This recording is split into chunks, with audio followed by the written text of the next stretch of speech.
13th chapter of the book of Genesis. In chapter 12, we find that Abram had gone down into Egypt because of the famine. And there, as the result of a lack of faith and trusting God to take care of him, he had Sarah pass herself off as his sister. God brought a plague upon the Egyptians because the Pharaoh had more or less taken her into his harem. And he rebuked Abram for the deception and ordered his men to allow Abram to travel freely.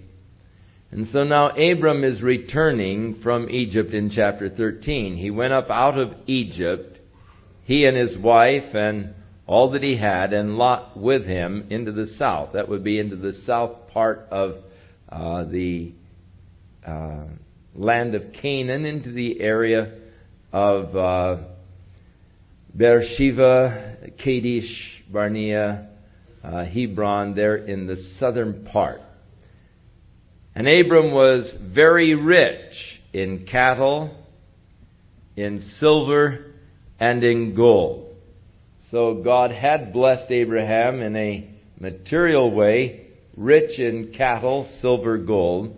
And he went on his journeys from the south, even to Bethel, unto the place where his tent had been at the beginning, between Bethel and Ai. So when Abram first came into the land, his first stop was at Shechem. And then he came back towards the Jordan River at a high point. This is the highest point in the Jerusalem range of mountains, which begins actually in the area of Samaria and goes almost to Beersheba. Just before you get to Beersheba, the Jerusalem mountains sort of fade out. But this is the highest point. And there is this mountain between the city of Bethel and Ai. The mountain in which he had just a tremendous view of the entire land. Abram, when he first came there, was able to see the entire land, and there he built an altar unto the Lord and worshiped the Lord. And now he returned again to this spot of Bethel. The place is actually sort of a significant place. It was near Bethel there that Jacob was fleeing from the wrath of his brother Esau, and he used a pillow of a rock, and he had the dream and the awareness of the presence of God. And there God made the covenant with Jacob and said, I am going to be with you whithersoever you go. I'm going to bless you, I'm going to prosper you, and I'm going to bring you back into this land. And Jacob sort of made his deal with God and said, if you'll be with me, if you'll bless me and prosper me, I'll give you 1/10 of everything I get. And so Jacob made his deal with God, and he left from the place of Bethel. Later on in Jacob's career, God said to him, I am the God of Bethel. And the Lord commanded him to return to Bethel. It was at Bethel that Jacob first became conscious of God, and God then challenged him to return to that place really of your first consciousness. More or less as Jesus called upon the church of Ephesus to return to their first love. That place where you first met God, or you first became conscious of God. And it seems that God seeks to call us back to that place of our beginnings, the beginning of our faith, the beginning of our devotion, the beginning of that excitement of knowing God and walking with God. Sometimes we begin to take things for granted. Our Christian experience begins to sort of just become a prosaic kind of a thing. I just sort of, go along with it. And I lose the excitement. God said to Israel at one time, where is the excitement of the espousal? When I first called you out, and upon all the people was holiness unto the Lord. In other words, the consciousness of the people was a God consciousness. They were so aware of the presence of God, and they were so excited in the things of God. And God is saying, where is the excitement of that espousal when I first drew you out of Egypt, and all of you were aware and conscious of me? And we see movements of God's Spirit, such as we are experiencing here. And it's so exciting. Just the work of the Lord and the excitement of everyone just being, turned on for Jesus. And just, we realize His presence, His power. We see His work. And there is that beauty of the excitement of God's work in our midst. But it's always a sad and tragic day when that excitement begins to wane a bit and we begin to take for granted those things that at one time were so special and important and exciting to us. God help us that we will never take for granted His goodness, His grace, and the blessings that we've experienced. I pray that excitement shall never diminish. But each day we'll be excited with the presence of God and with the work and the power of His Spirit within our lives. That we'll never lose that just overawed kind of an experience that God is working in our midst. God is demonstrating His love and His power. That we'll always have that fresh relationship with Jesus Christ. And so Abram returned to Bethel, the place where he had built an altar and offered a sacrifice unto God. And God had first promised to him the whole land that was before him. And Lot also, which went with Abram, had his flocks and his herds and his tents. And the land was not able to bear them, that they might dwell together. For the substance was great, so that they could not dwell together. And there developed a strife between the herdmen of Abram's cattle and the herdmen of Lot's cattle. The Canaanite and the Perizzite dwelled in the land. And so here there began to be a division between Lot and Abram. Lot was Abram's nephew, but Lot's father Haran died very early. And Lot was left as an orphan. And so Abram more or less adopted, in as much as he did not have any children of his own up to this point. He had more or less adopted Lot and raised Lot. So Lot was really like a son to Abram and journeyed with him. But now they have both become very prosperous, the hand of the Lord's blessing upon their lives. And you remember Abram had about 300 men servants that he could arm for battle. It gives you an idea of the size of the multitude that was going with Abram. And Lot was probably just about in the equal position. And so because the land just wasn't big enough for all of them to graze their cattle and sheep together, and strife began to rise up between the servants of Lot and the servants of Abram. Abram called Lot, and he said unto him, Let there be no strife, I pray thee, between me and thee, and between my herdmen and thy herdmen, for we are brothers. Is not the whole land before thee? Separate thyself, I pray thee, from me, and if you will take the left hand, I will go to the right. If you'll depart to the right hand, then I will go to the left. And Lot lifted up his eyes, and beheld all the plain of Jordan, that it was well watered everywhere, before the Lord destroyed Sodom and Gomorrah. It was even as the garden of the Lord, like the land of Egypt, as thou comest to Zorah. So, at that time, of course, it was not too long after the flood. The great African rift was probably somehow related to the flood. As we mentioned, there was a whole change of the geographical surface of the earth at the time of the flood. And in the beginning, the Dead Sea was formed actually because there was no outlet for the Jordan River.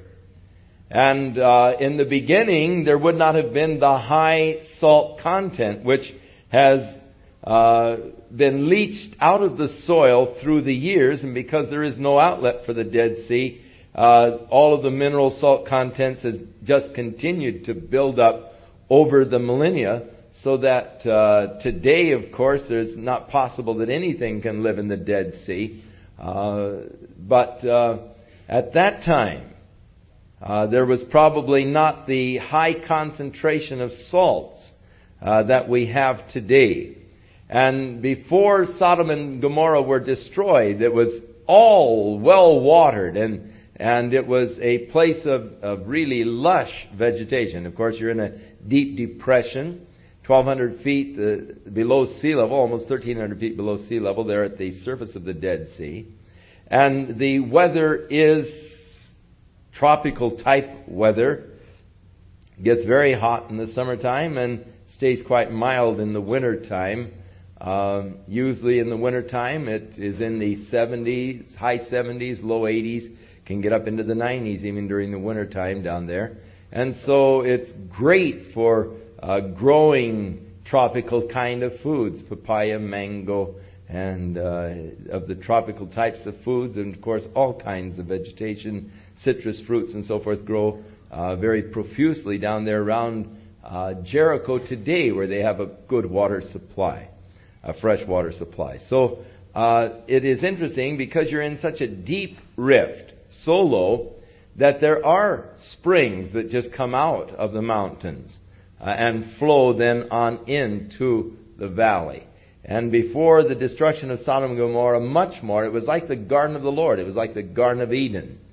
So Lot looked down at that lush tropical area, and he chose to move down in that direction.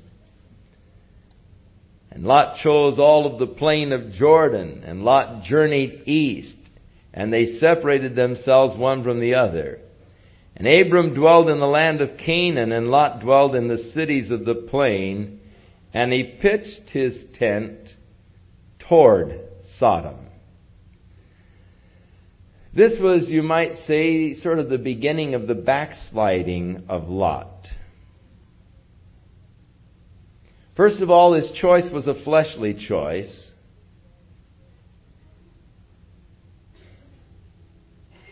He really didn't consider Abraham and Abram's needs.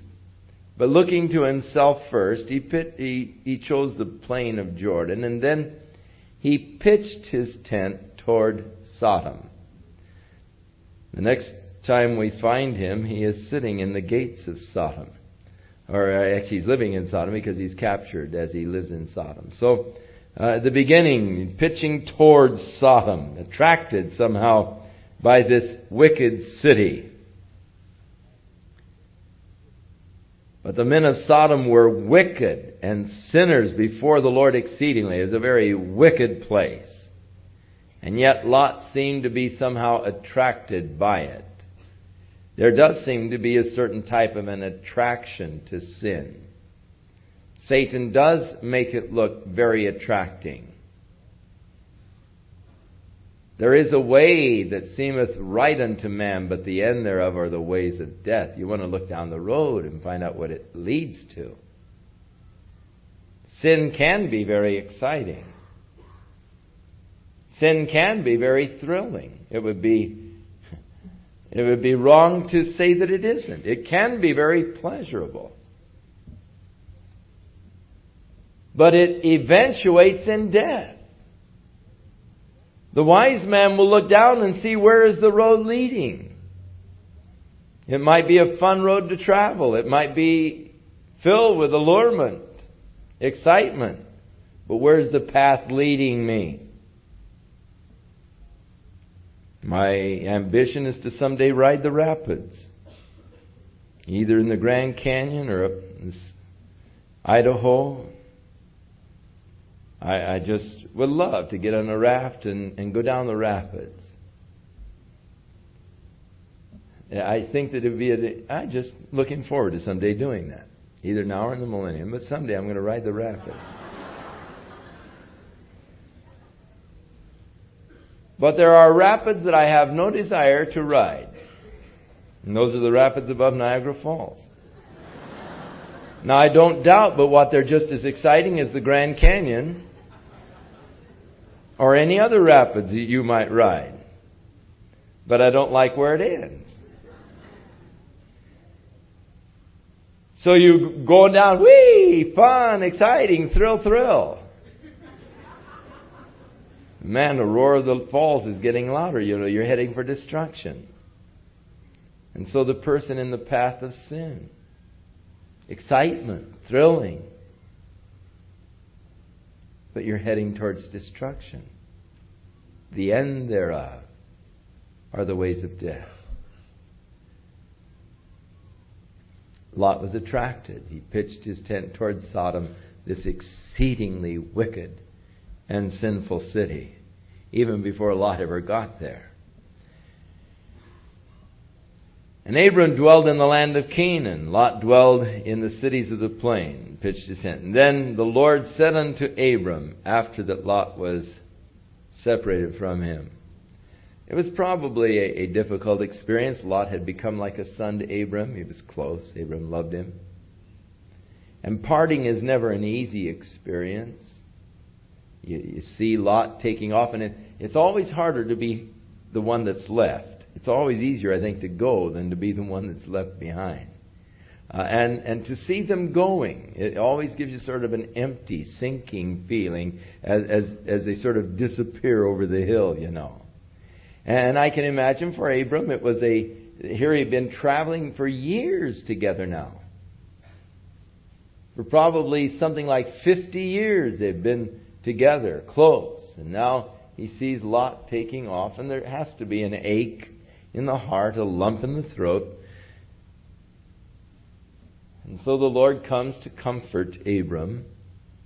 And the Lord said unto Abram, after that Lot was departed from him, Lift up now thine eyes, and look from the place where thou art, northward, southward, eastward, westward.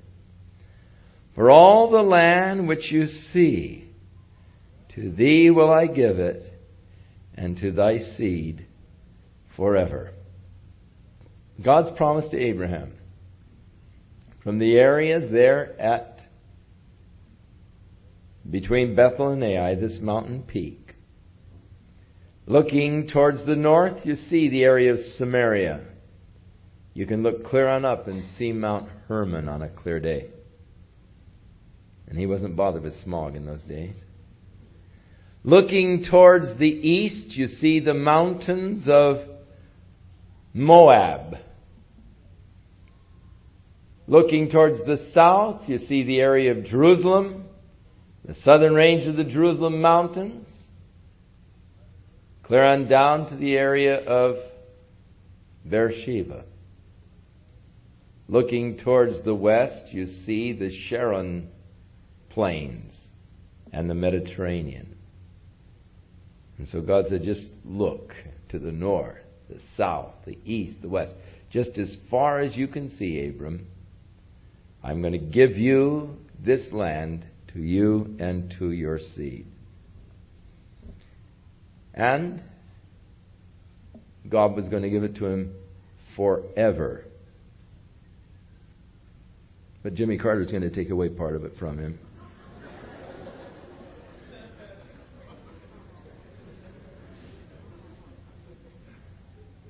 What's that make him?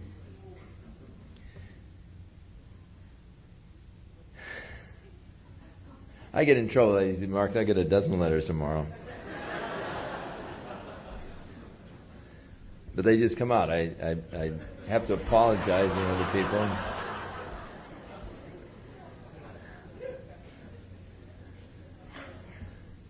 I guess I'm too open. I just say what's in my mind. But anyhow. And I will make thy seed as the dust of the earth, so that if a man can number the dust of the earth, then shall thy seed also be numbered. Now God promised, hey, I'm going to multiply your seed like the dust of the earth. Now, later on, we will get to it this evening, a little later on. God said to Abram in chapter 15, look up into the heavens. And I am going to make your seed like the stars of the sky, innumerable. Hey, that's an interesting thing. Because modern science in that day thought that there were 6,126 stars. They didn't think they were innumerable. Many of the ancient people had counted the stars And up until the time of Galileo, we didn't realize that there were so many stars out there in the universe. But now, they estimate the number of stars to be just so vast that you really can't count them all. There are billions of galaxies, like our Milky Way galaxy, and there are billions of stars in our Milky Way galaxy. Someone has estimated that there might be as many as 10 to the 25th power stars. But it's also interesting, they've estimated that if you would take the amount of sand in a cubic inch and take the volume of the earth, there's probably 10 to the 25th power grains of sand that make up the earth. So in God saying, I'm going to make your seed as the sands of the sea, or as the dust of the earth, and then as the stars of heaven, they're probably sort of an equal number here. But the interesting thing is, God said the whole idea is that they'll be innumerable. You won't be able to count them. Now, God's promise was that you can't count them, and David's sin was what? He tried to count them. He took a census. God didn't want a census taken of His people, because God's promise is they're going to be innumerable as the sands of the sea. You're not going to be able to count them. David's sin was in taking a census and counting the people, and it brought God's judgment against Israel because of David's sin in counting the people. So since then, they didn't take census in Israel, but everyone had to put a shekel into the temple treasury, and then they'd count the shekels. But the Orthodox Jew to the present day will not count off in a group. If you're in a group and you're playing party games and you've got a number in the group, an Orthodox Jew will not be numbered. And so they'll say, you're not 1, not 2, not 3, not 4, not 5. You can always figure out ways to get around things, you know. So we're really not numbering because you're not 1 and you're not 2. But the promise of God is the dust of the earth cannot be counted or numbered, so the descendants that I am going to give unto thee. Now the Lord said, arise and walk through the land, through the length and the breadth of it, for I will give it unto thee.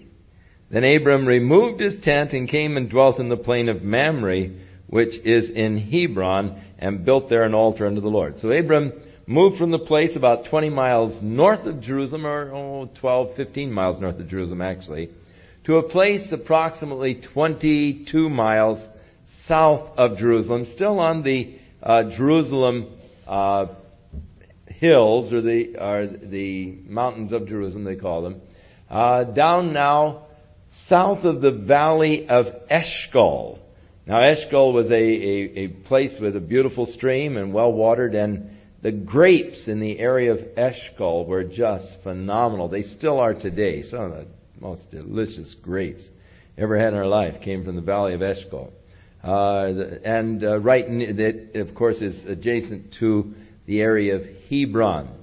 When Joshua and Caleb came spying out the land some 400 years later, in order to prove to the people that the land was a very fertile land, they picked a cluster of grapes that was so big that they had to carry it in a staff between them. And they took back this huge cluster of grapes to show the people, hey, this land is really fertile. This is great. So Abram moved south, plains of Mamre, which are near Hebron, some 20 miles or so, south from Jerusalem. This is the end of Side 1. For Side 2 of this message, please turn the cassette over at this point.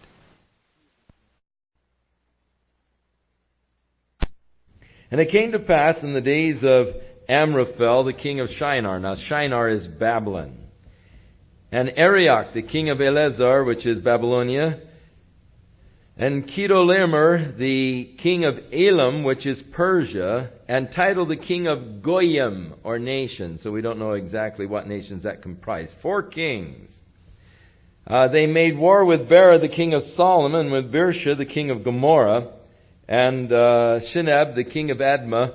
And these kings really, and there's no sense of reading their names off because we're not going to remember them anyhow, but they are the kings of the plain, the area where there were 5 cities in this lush area of the Jordan Valley there that comprised the cities around Sidon. Now, these were joined together in a confederacy in the valley of Siddim, which is the Salt Sea. And 12 years they served Chedorlaomer. So the Chedorlaomer, the king of Persia, had conquered the area and had put them under tribute. And they have been under tribute for 12 years. In the 13th year, they rebelled against the tribute. 13 is a very interesting number, the number of rebellion. And so it is significant that it was in the 13th year that they rebelled. The number 13 is a number that does appear in other places. It's always a number of rebellion. It happens to be the number of Satan. Every name for Satan in the Greek, when you take the gematria, the numeric value of those names, and total it up, it's always divisible by 13. Very interesting thing. I don't know what it means, but it is just the number of rebellion and has been scripturally the number of Satan, the number 13. And that is why 13 has become considered as an unlucky number. And that is why whenever you get into Spiritism, spiritual seances and so forth, and you begin to dabble in those realms of Spiritism, the number 13 becomes a very significant number. I don't know if you've ever been through the Winchester Rifle House. The woman supposedly was being directed by the spirits in the building of that house, and she had men working there continually. But as you go through the house, you'll find 13 windows in a room, or you'll find 6 steps down, 7 steps up, and the number 13 is woven through the house all the way, in the dimensions of the rooms, in the number of windows, in the steps, and so forth. And she used that number through the whole house. It is a number that anyone who dabbles into Spiritism is familiar with, because so many of the seances and so forth are the number 13 is an important number to them. And interestingly enough, it is a number of, scripturally, a number of Satan, the number of rebellion. So 12 years they served the king. In the 13th year they rebelled. Now in the 14th year he got together with these kings of Babylonia, and they made an invasion in the area that is today Jordan, but in history was Moab, and they invaded across the high country, clear on down to the area of Edom, coming down to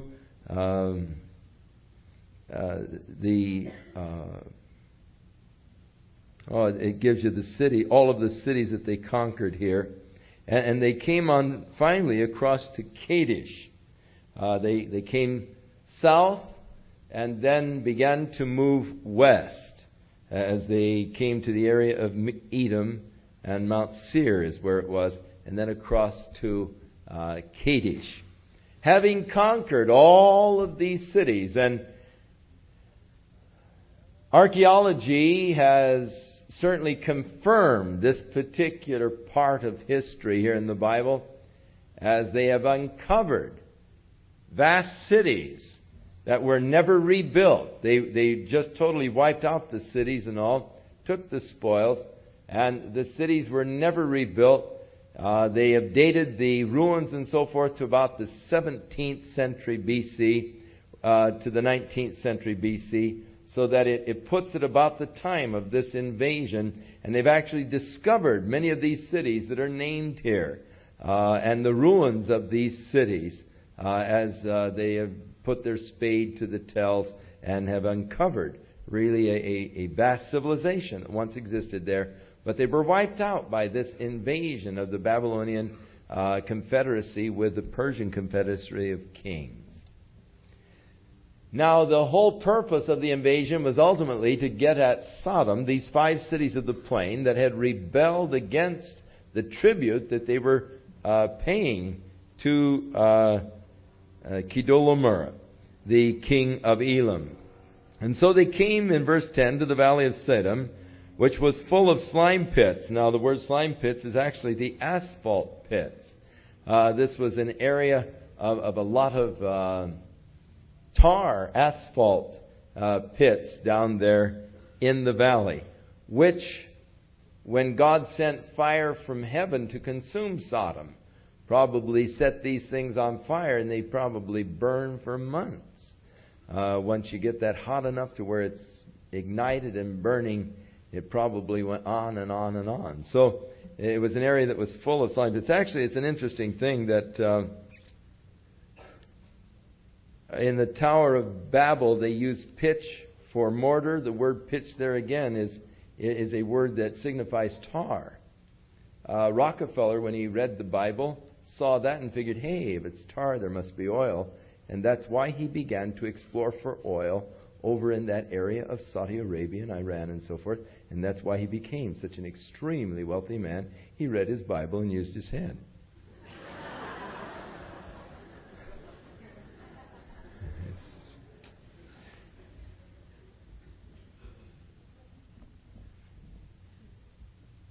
And so the kings of Sodom and Gomorrah fled and fell there. And they that remained fled into the mountains. Now, of course, if you're down there, man, you know that there's all kinds of steep cliffs and caves and hiding places. And Masada, one of the mountains down there that would overlook the area that was once Tyre and Sidon. And so these kings took all of the goods of Sodom and Gomorrah and all of their victuals, supplies, and they went their way. And they took Lot, Abram's brother's son, who dwelt in Sodom, and his goods, and departed. And there came one that had escaped, probably one of Lot's servants. And he told Abram in the Hebrew, and of course this is the first time the word Hebrew is used. It probably comes from the name of his great-great-great-grandfather, Eber. And so he was called the Hebrew here. It's a name that was adopted later. But Israel was the name that really is adopted for the people because of Jacob. And Israel defines more the nation that God had blessed. The Hebrews would include actually the Arabs in a technical sense because they are the descendants of Ishmael. For he dwelt in the plain of Mamre, the Amorite, brother of Eshcol and brother of Aner.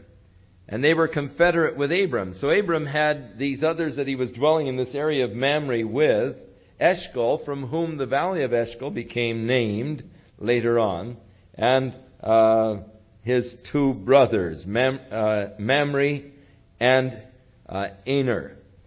And when Abram heard that his brother, that is Lot, was taken captive, he armed his trained servants that were born in his own house, 318, and he pursued them unto Dan. So, gives you the size of Abram's wealth and all, that he had 318 men who were his own servants that he could arm for battle. Now, you can imagine, if you had that many servants, you'd have a real food supply problem. Feeding everybody because you're responsible to take care of them all. So Abram was a man of very vast means, very vast wealth, that he could support and keep that many servants. They pursued them as far as Dan. Now Dan is in the uppermost part of Galilee. It's just before you get to the base of Mount Hermon. It's probably 5 miles from Banyas, where the Jordan River comes right out of the base of Mount Hermon. And so you're clear on up at the northern end of the upper Galilee, which means from the area of Hebron he pursued them about 125 miles, which, without armored weapons carriers and so forth, that was a pretty long jaunt for these guys to go, figuring that on sort of a forced march you can get 25 miles a day. You get an idea of how far they pursued these armies, on up to the area of Dan, where they caught up with them in the area of Dan. And he divided himself against them. And he and his servants by night, he smote them and pursued them to Hobah, which is on the left hand of Damascus. Now Damascus is some 45 miles beyond. So he came upon them at night, took them by surprise, which was probably the wisest thing he could do, because the armies that he was facing were numbering anywhere from 50 to 100,000 men. And here he comes up with his 318 servants, plus those of the three brothers that went with him, confederate with him. And so probably at most an army of 500 or so, coming against several thousand, who had just wiped out almost a whole civilization. Wiped out 5 kings of the plain. They're tough guys. And Abram came on them at night. Now they probably, number one, figured no one would dare attack us unless they had a huge force. At night they couldn't see how many Abram had. And they were taken by surprise. They were confused. They began to flee. But from that point, it was hard to flee because you've got to go right on up the Golan Heights. You're in a box canyon. And so whenever you flee, the direction you always try to flee, at least, is home. And so they started heading home up Mount Hermon, really, because they came to the left side of Damascus, which means that they went on up Mount Hermon, and as they were fleeing, gave Abram and his men a chance to really wipe at their flanks and to come up and to destroy them as they were coming up on them. Pursued them all the way to Hobah, which is to the left of Damascus. That would be going north. And so Abram destroyed actually these armies that had come. And he brought back all of the goods. And he also brought again his brother, or literally his nephew Lot, and his goods, and the women also, and the people. So these kings had taken a lot of captives that they would have made slaves. Abram rescued them all and was bringing them back. And as he was returning, the king of Sodom went out to meet him after his return from the slaughter of Kedorlaomer. And the kings that were with him at the valley of Sheva, which is in the king's dell. And Melchizedek, the king of Salem, brought forth bread and wine, and he was the priest of El Elyon, or the God the Most High, or the Most High God. And he blessed him and said, Blessed be Abram of the Most High God, possessor of the heaven and earth. And blessed be the Most High God, which hath delivered thine enemies into thy hand. And Abram gave him tithes of all. So, briefly, we are introduced to this interesting mystical person, Melchizedek, of whom the Scripture speaks very little. It tells us nothing of Melchizedek's parentage.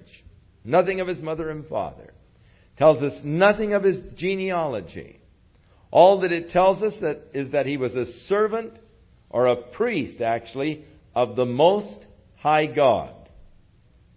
He came out to Abram with what? Bread and wine, which are the symbols of communion. And he gave these unto Abram, and then he blessed Abram. Now, the lesser is always blessed by the greater. Therefore, in blessing Abram, it puts him a level above Abram. in Abram giving tithes of all that he had to him. Again, it was a signifying of the lesser paying the tithes to the greater, to the servant or the priest of the Most High God. So Abram received the blessing, recognized the man as a priest of the Most High God, gave tithes of all of the spoils that he had taken unto him.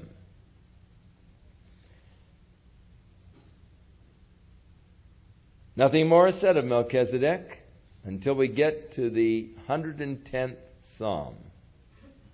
And suddenly, out of nothing that seems to relate to the rest of the 110th Psalm,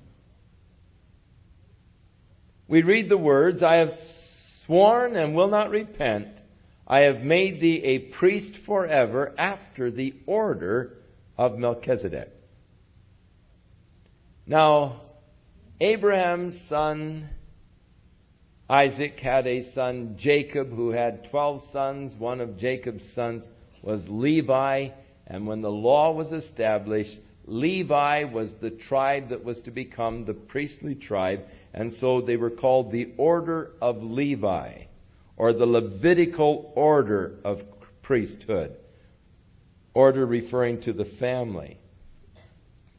Now here is an order of priesthood that precedes the Levitical order, and is superior to the Levitical order in that Levi, in essence, when Abram paid tithes, the great-great-grandfather of Levi, Levi in essence was paying tithes unto Melchizedek. So it puts the order of priesthood of Melchizedek in a superior order to the Levitical order. And God has sworn and will not repent. I have made thee a priest forever after the order of Melchizedek. That psalm had to remain a mystery, as did Melchizedek himself, until we come to the book of Hebrews, when the mystery begins to unravel. For the author of the book of Hebrews, when he begins to point out the fact that Jesus, though he is from the tribe of Judah, of which the Scriptures have nothing to say concerning the priesthood, but even though he is of the tribe of Judah, he is of the order of priesthood of Melchizedek, the superior order of priesthood. Thus he can be the great high priest of those who will come unto God through him. Now Melchizedek was called the king of righteousness as well as the king of peace.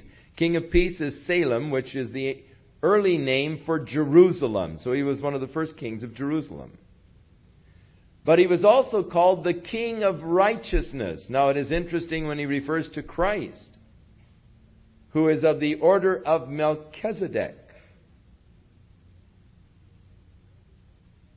And he talks about Christ making intercession for us as our great high priest. Wherefore we have a great high priest, even Jesus Christ, the righteous.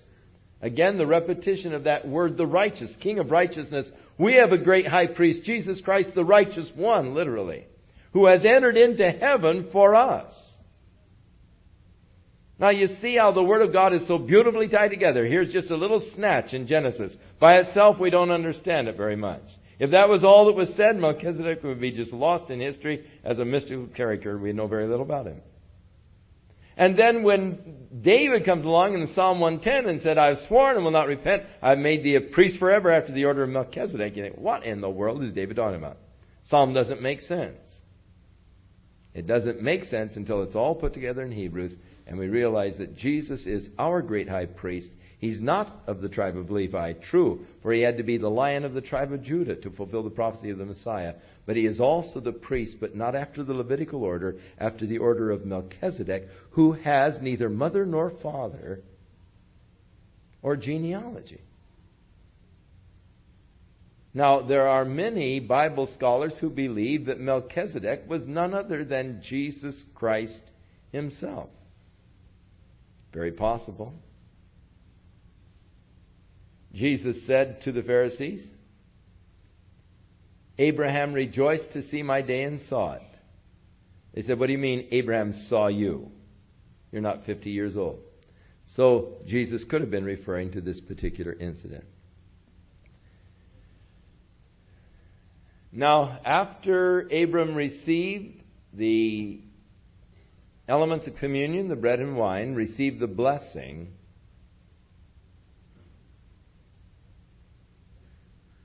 then the king of Sodom, verse 21, said unto Abram, Give me the persons and take the goods to thyself. Just give me the hostages that you've recaptured, and you keep all of the loot. And Abram said to the king of Sodom, I have lifted up my hand unto the Lord, the Most High God. El Elyon. He uses the same term now that Melchizedek had used concerning God. El Elyon, the Most High God. I have lifted up mine hand unto the Jehovah, the Most High God, the possessor of heaven and earth, that I will not take from a thread to a shoelace. I will not take anything that is yours, lest you would say, I made Abram rich. Abram had acknowledged that the blessings and the riches that he had come to him from God. He was not about ready to let any man take credit for making him wealthy. He didn't want anyone boasting and say, well, I made Abram rich. God had blessed Abraham, had prospered him, and Abraham wanted only God to get the glory. So he refused to take any, not even a thread or a shoelace. He said, except just the food that these young men who went to battle with me have eaten and so forth, and these others, let them have their share. But I'm not going to take anything because I don't want you saying, I made Abram rich. It's an important lesson for us to learn, and that is never take the bows for the work of God. Or never let man take the credit for the work of God. Man seems to always like to take credit for what God has done. Well, I fasted for many weeks, and I did this, and I did that, and I made this commitment, and I made this sacrifice, and I, and because I am so wonderful, God has done all of this. Oh, how horrible. When man seeks to take credit for what God has done. The Bible says that no flesh should glory in his sight. And so Abram was very wise in this. Recognizing that the hand of God's blessing had been upon his life and would continue upon his life because God had promised it. He said, hey, man, I won't even take a shoelace from you. Because in time to come, I don't want you to say, hey, I made Abraham rich. Recognizing that God was the one who had blessed him with these riches.